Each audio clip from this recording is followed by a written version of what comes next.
A kú déédé àsìkò yìí. Kókó inú ìwé ìròyìn la mú wá fún yín láti inú àwọn ìwé ìròyìn ilé wa. Orúkọ tèmi ni Ọmọgbémisọ́lá ọmọ Alọ́gọ̀madẹ̀.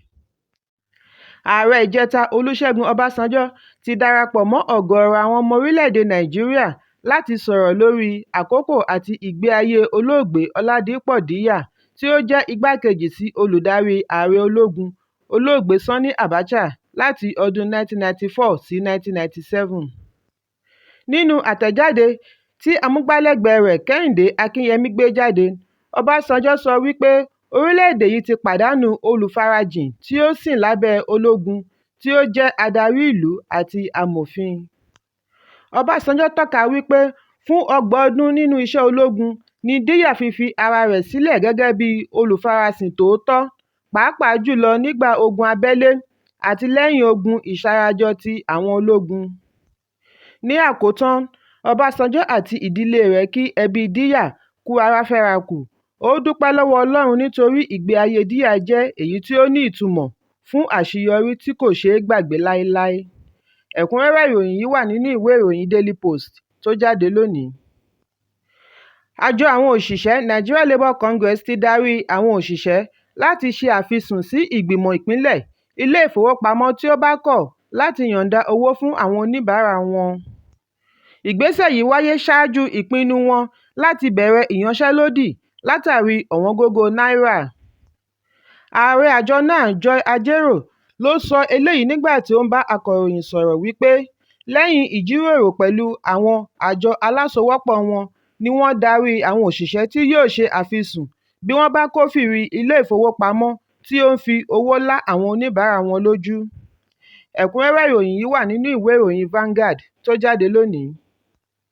Ọ̀gá àgbà ilé ẹ̀kọ́ gíga ti ìjọba àpapọ̀ tí ó wà lÉkòó UNILAG, akàwé gboyè Fọláṣadé Ògúnṣọlá ti gba ọmọ orílẹ̀-èdè Nàìjíríà níyànjú láti fi ààyè gba ìṣípòpadà alálàáfíà peaceful transmission of power lẹ́yìn àṣeyọrí ètò ìdìbò gbogbogbò, kí wọ́n sì gbójú kúrò nínú ohunkóhun tí ó lè fa gbọ́nmi-sí-omi-ò-tó kí orílẹ̀-èdè lè wà ní àlàáfíà àti ìrẹ́pọ̀. Ògúnṣọlá sọ eléyìí níbi ìdánilẹ́kọ̀ọ́ oṣù Ramadani ẹlẹ́ẹ̀kejìdínlọ́gbọ̀n tí ó wáyé nínú gbọ̀ngàn Nurudeen Alao tí ó wà ní ilé ẹ̀kọ́ náà. Ó tẹ̀síwájú wípé bí a ṣe ń ṣọ́ àwọn olùdarí wa, bẹ́ẹ̀ gẹ́gẹ́ ni kí a máa yẹ ara wa wò nítorí pé láàárín àwùjọ ni a ti ń yan olórí, ní èyí tí ó túmọ̀ sí wípé àwọn ni àwòrán wa. Ẹ̀kúnrẹ́rẹ́ ìròyìn yìí wà nínú ìwé ìròyìn The Nation tó jáde lónìí. Iléeṣẹ́ alámòójútó ìrìnnà ọkọ̀ ní ìpínlẹ̀ Èkó, Lagos State Traffic Management Authority tí a mọ̀ sí LASTMA, ti fìdí ẹ̀ múlẹ̀ wípé lóòótọ́ ni ọwọ́ ba ọ̀gbẹ́ni Bámidélé Ọmọtútù tí ó ń pe ara rẹ̀ ní òṣìṣẹ́ LASTMA tí ó sì ń fi èyí gba owó lọ́wọ́ àwọn awakọ̀, pàápàá jùlọ awakọ̀ tí ó bá ṣe lòdì sí àṣẹ òfin ìrìnnà láàrin Èkó.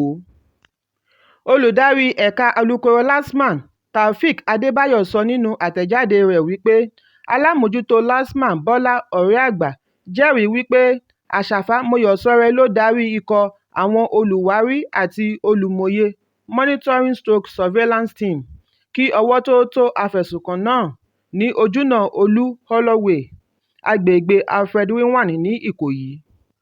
Adébáyọ̀ ṣàlàyé síwájú sí i wípé ìwádìí jẹ́ kó di mímọ̀ pé òbítíbitì owó ni Bámidélé ti rí lára àwọn awakọ̀ látàrí oríṣiríṣi ẹ̀sùn káàkiri ìsàlẹ̀ Èkó.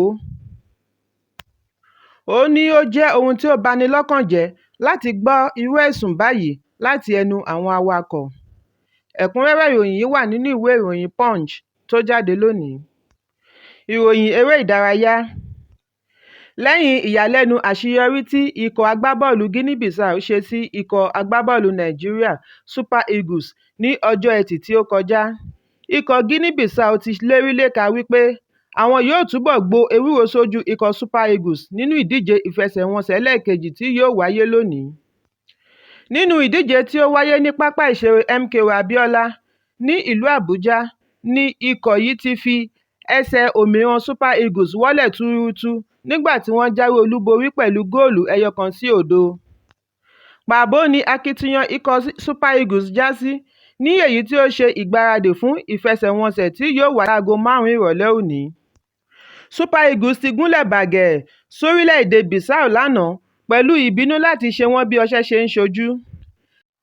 Ẹ̀kúnrẹ́rẹ́ ìròyìn yìí wà nínú ìwé ìròyìn The Guardian tó jáde lónìí. Kókó inú ìwé ìròyìn tòní kò ní jù báyìí lọ. Ẹ pàdé mi lọ́la fún àkọ́tún ìròyìn. Kí a tó lọ, ẹ má ṣaláì fi àríwísí yín ránṣẹ́, ìyẹn comment, kí ẹ sì bá wa subscribe sí ojúnà wa lórí YouTube kí kókó inú ìwé ìròyìn lè máa tẹ̀ yín lọ́wọ́ ní kíákíá.